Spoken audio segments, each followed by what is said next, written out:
introduction, I'm an advocate with Breaking Traffic. Today I will be discussing sensationalism regarding human trafficking. In our first video in our series, we discussed the definition of human trafficking and discussed sex trafficking and labor trafficking. There are many myths circulating around the community and online about what human trafficking is, and my intention of today's video is to explain some of the common misconceptions about human trafficking and go over some myths and facts. A main goal of the discussion today is to help the community see human trafficking survivors in a different way so that we can help more survivors. In this video, I will read off statements and then discuss if it is a myth or a fact and why that is. Human trafficking is typically when someone is kidnapped, commonly in a white van. This is a myth. Human trafficking does not always involve kidnapping.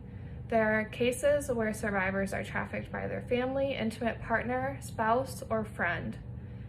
Oftentimes, traffickers are known as Romeo traffickers, where the victim or survivor is in love with the trafficker. The trafficker has told them that they love them, and this has been on false pretenses, and they have used mental manipulation and mental abuse to lead the victim into getting involved in sex work to make money for their trafficker. There are some cases that do involve meeting strangers and them being trafficked, but this is not the only way trafficking occurs. The statement of a white van at Walmart or other stores involved in human trafficking has not been verified by Breaking Traffic. We haven't had any cases that involve this type of situation. Human trafficking only happens overseas when people are taken. It's not happening in Iowa. This is a myth. Human trafficking is going on in Iowa. There have been several cases where traffickers have been prosecuted and sentenced to prison. It does happen overseas as well and is going on throughout the world. A common misconception is that human trafficking is human smuggling. Human trafficking is a crime against a person, which we discussed in our last video is based upon force, fraud, or coercion unless the individual is under 18, and then force, fraud, or coercion doesn't need to be proven in court. But human smuggling is a crime against borders where these people are taken across the border, so that's completely different than human trafficking. But it is going on throughout the United States and in Iowa. Boys are trafficked. This is a fact. One study estimates that as many as 50% of sex trafficking victims and survivors are male. Advocates believe that this percentage may be even higher, but that male victims are far less likely to be identified. LGBTQ boys and young men are seen as particularly vulnerable to trafficking. This could be because youth may be running away from home if they are LGBTQ+, might be isolated among their peers, or things of that nature, making them more vulnerable and susceptible to being a target of a trafficker. If you saw someone being trafficked, you would know. They are typically physically unable to leave their situation. This is a myth. Most likely you won't be able to notice if someone is being trafficked.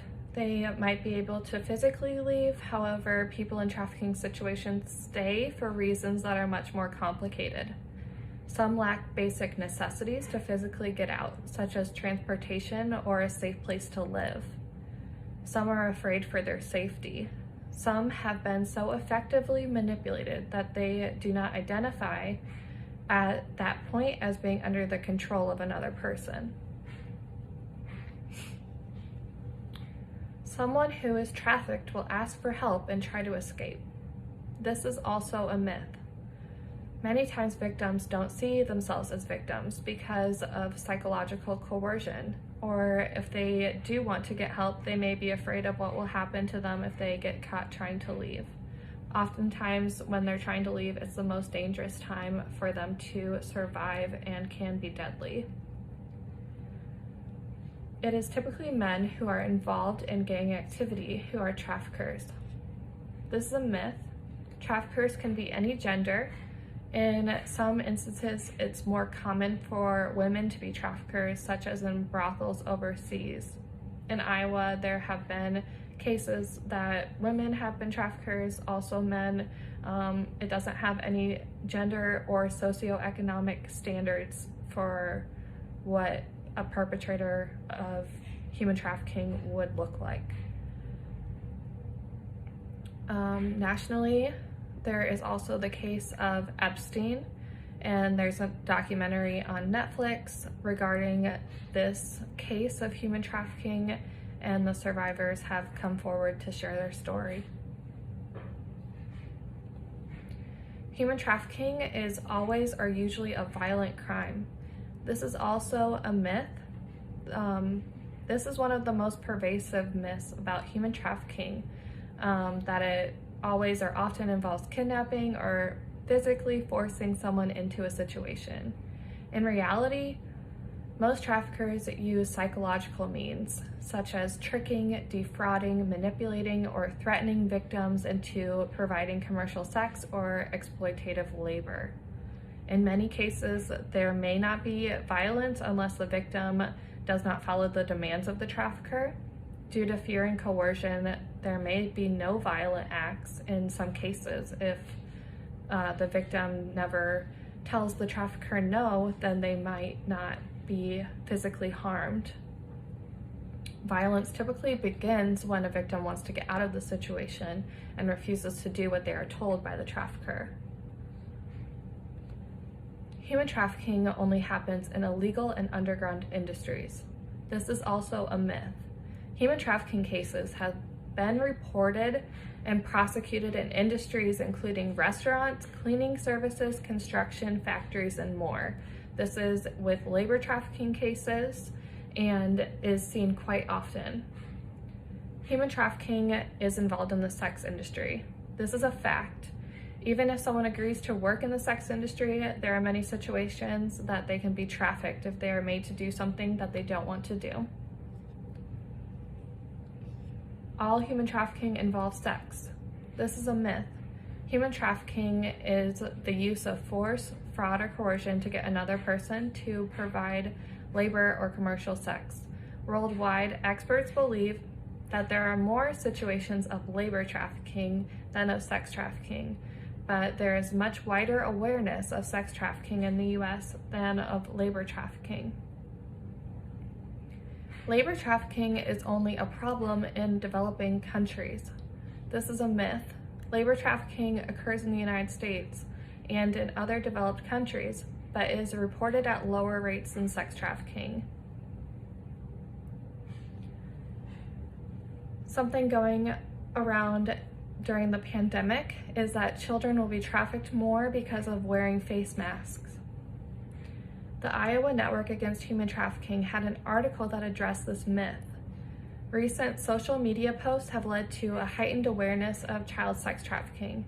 However, many of these social media posts contain inaccurate information that misleads the public on how child sex trafficking takes place, thereby harming anti-human trafficking education efforts. Indeed, the pandemic has resulted in children being at greater risk of child abuse and sex trafficking. However, the increase is not due to any of the following reasons that have spread on social media. Snatch and grab, kidnapping, or abduction to bring children into sex trafficking, children wearing masks being more likely to become victims of sex trafficking, or children wearing masks inhibiting the ability for others to notice the warning signs of abuse. According to representatives from the FBI, the U.S. Department of Homeland Security, the U.S. Department of Justice, and National Center for Missing and Exploited Children, Online sex trafficking has doubled since the start of COVID-19 lockdowns. Traffickers have quickly adapted their methods of trafficking online, and human service agencies have also seen increased reports of parents and relatives trafficking children. Traffickers prey on vulnerable children, runaway and homeless youth, those with low social supports, children who have been sexually or physically abused, who are chemically dependent or have a history in the foster care system or juvenile detention. It's not just sex trafficking. Children are at greater risk of all forms of child abuse during the pandemic due to an increase in risk factors like stress, financial difficulties, food insecurity, and isolation. Social distancing has removed many children and adolescents from social supports, including schools, summer programs, and community services, decreasing opportunities for mandatory reporters and concerned citizens to notice warning signs of child abuse and take appropriate reporting action. Thank you all for listening to this video, and I will see you in the next one.